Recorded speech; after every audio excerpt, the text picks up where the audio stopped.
No artist in Korea has been given a penthouse apartment, paid $3.5 million in their second year, placed at the top of every brand's wish list, granted a dedicated makeup suite, or given a custom messaging platform, and then gone on to malign, defame, and unilaterally break their contract with the label that gave them all of those, only to return. That's why many, including myself, are asking the same question: what now for Haerin and Hyein? What does a viable pivot look like after a situation with no modern precedent? And how can the new Ador CEO, Yi Dokyung, reframe the IP in a way that gives the remaining members a real future rather than a symbolic afterlife? This will be the first major challenge of her leadership. And because branding, marketing, and business development are the worlds I operate in professionally, this is how I would approach the reconstruction of a fractured but valuable IP. This is just my opinion. You are free to share yours.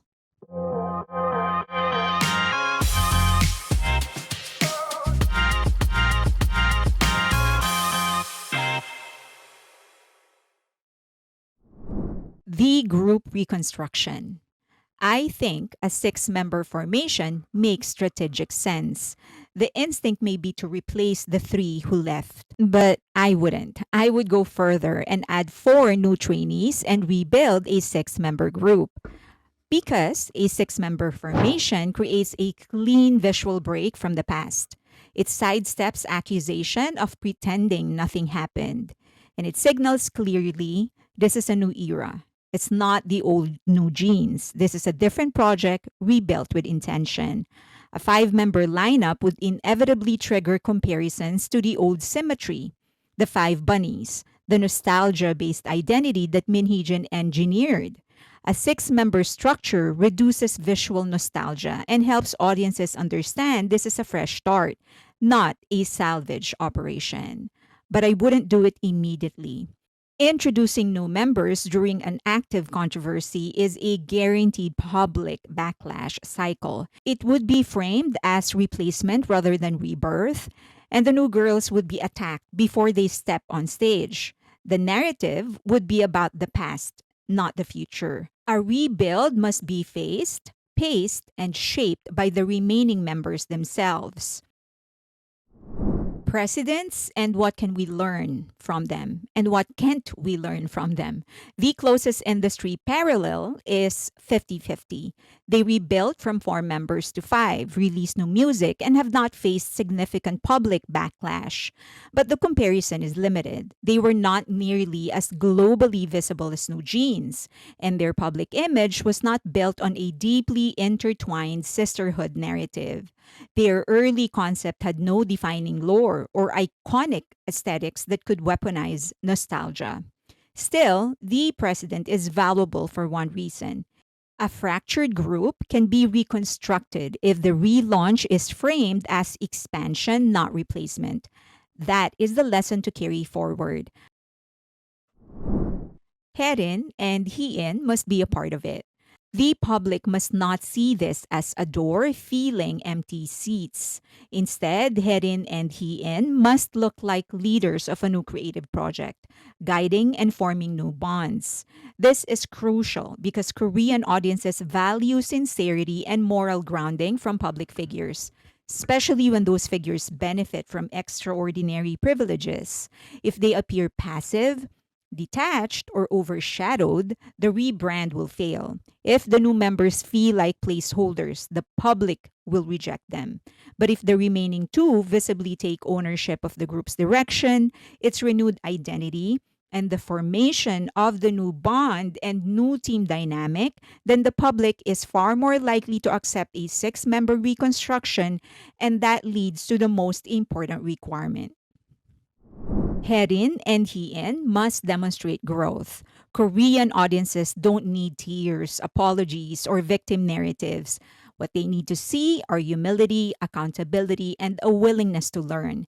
and evidence that growth is taking place. That's why Haerin and Hyein must be visibly involved in joining the new members in training, narrating the creative shift, expressing what they've learned, and explaining how they want to build something new rather than recreate something old.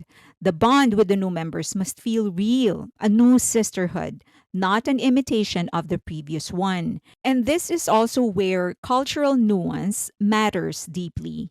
In Korea, visible public figures carry a moral weight because they are granted privileges more ordinary people will never experience. The higher the privilege, the higher the expectation of responsible conduct. A responsible, humble, future facing posture is non negotiable if the public is expected to accept a reboot. Now let's get into the actual strategy, the rollout, and I'll split it into three sections. First is the short term strategy, which is about 6 to 12 months. I will call this the coming of age or the creative maturity. Just like the actual coming of age, it's like an identity reset. It achieves several things simultaneously. It creates distance from the Minhijin created as stigma. It positions them as young artists forming their own identity. It allows emotional nuance without dwelling on controversy. It frames mistakes as part of growth, not a moral failing, and invites audiences to witness their transition into adulthood.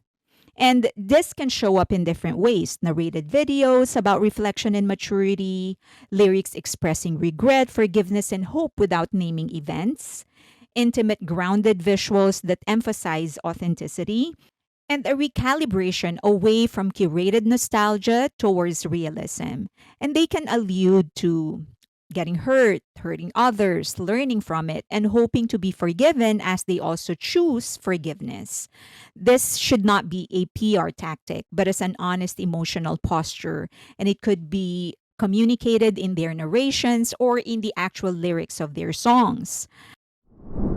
The IU lesson. In 2015, IU faced significant backlash over her song ZZ from the album Shire, after critics argued that her reinterpretation of a child character from the Brazilian novel My Sweet Orange Tree appeared overly adult and inappropriate, especially when paired with the album's illustrations. The controversy grew alongside a separate dispute over unauthorized use of an illustrator's work in promotional materials. Instead of becoming defensive or framing herself as misunderstood, IU addressed the concerns directly, acknowledged why people felt uncomfortable, took responsibility for production oversights, and resolved the plagiarism issue with compensation. Her calm, humble response, paired with consistent, thoughtful, and artistic choices afterward, helped shift public sentiment and eventually strengthened her reputation as one of Korea's most trusted artists. She didn't cry, did not protest, did not yell. She owned up to it, addressed the concerns, and did something about it, and then became a better artist. Next is the midterm strategy. I call this the creative sisterhood. Once the groundwork is laid, the next step is to reframe the expanded lineup as a creative sisterhood, something more mature, collective, and craft driven. To succeed, the six-member formation needs shared authorship, songwriting sessions, concept meetings, visual direction input, choreography ideas. Their participation in the project should be visible, recorded, and shown. The public must see them building something together, not just following orders. And they should leave behind the old aesthetics, less whimsical nostalgia, more contemporary minimalism, urban youth, soft modernity, visual realism instead of mythological girlhood. This stage is about rebuilding trust, member by member. And then the long term strategy creative expansion beyond music. Once the group stabilizes, the long term direction should be creative expansion, initiated by the members themselves. This is how to evolve their identity into a sustainable post controversy brand.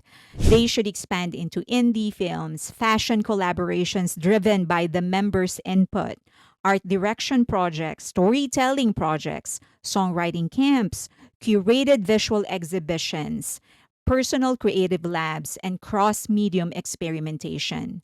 Their art needs to feel authored, and their public persona must communicate intention. This is where a group once defined by someone else's aesthetic finally becomes artists in their own right. There are three creative concepts that I think can be meshed together in order to create something unique for them. One is urban innocence 2.0. In Western terms, it resembles A24 style, understated youth, Scandinavian minimalism, and early adult coming of age set against real city spaces. The A24 style, for those of you who don't know, refers to a set of visual and storytelling qualities seen across the films the studio distributes or produces. It's not really a single look, it's more like a creative philosophy. A24 uses real lighting, handheld cameras, awkward silences, and unpolished environments. It intentionally feels unedited and ordinary, more like cotton camera type of thing. Min Hee Jin uses highly controlled lighting, nostalgic color grading, perfect framing, and symbolic imagery. Everything is prearranged and designed to evoke fantasy of youth. But A24 is what life looks like. Min Hee Jin is what a stylized version of youth should look like.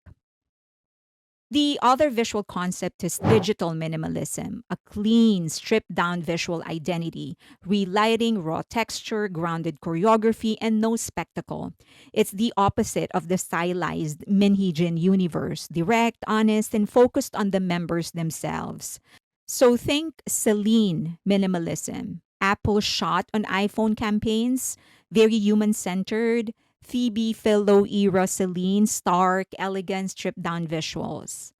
And the third concept is youth documentary pop, a storytelling style that feels like a coming of age film. Members narrate their growth through real spaces, ambient sound, and emotional micro moments.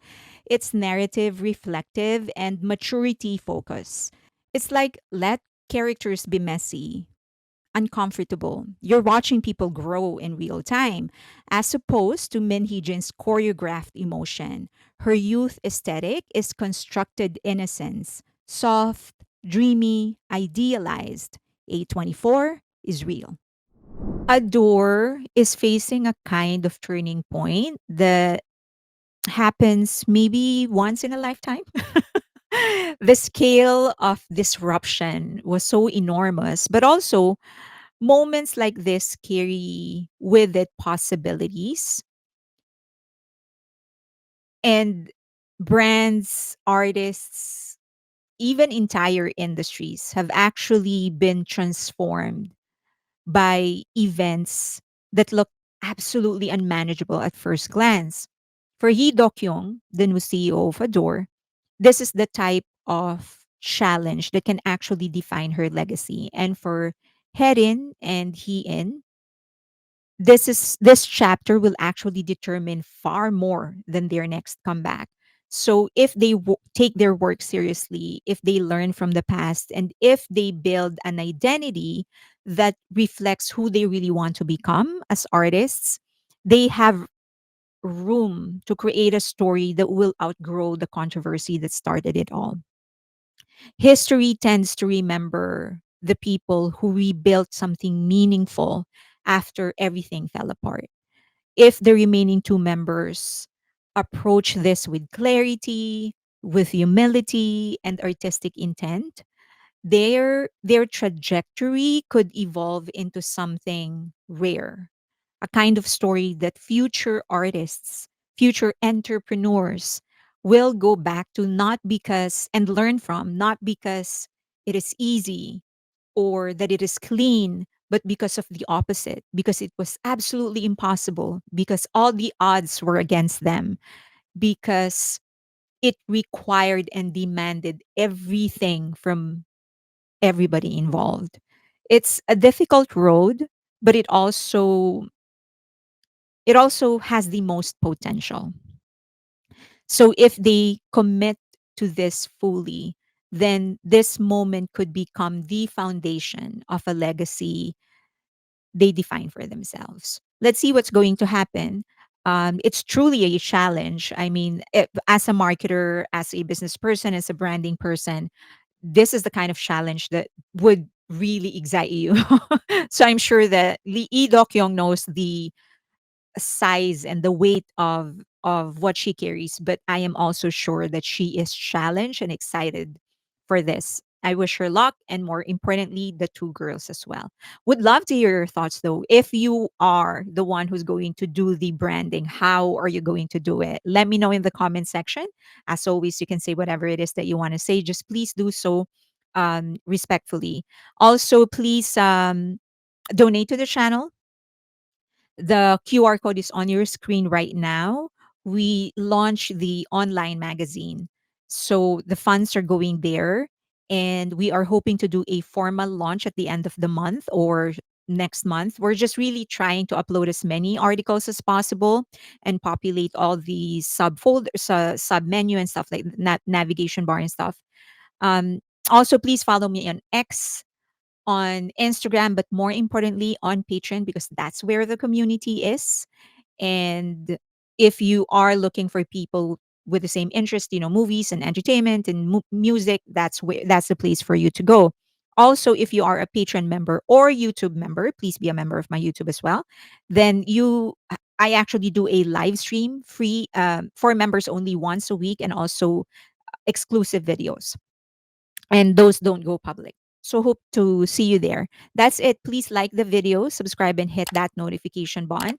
But the most important thing is for you to share the video, because that's going to help my channel. Okay, that's going to push the algorithm to recommend this more. Thank you so much. Till next time.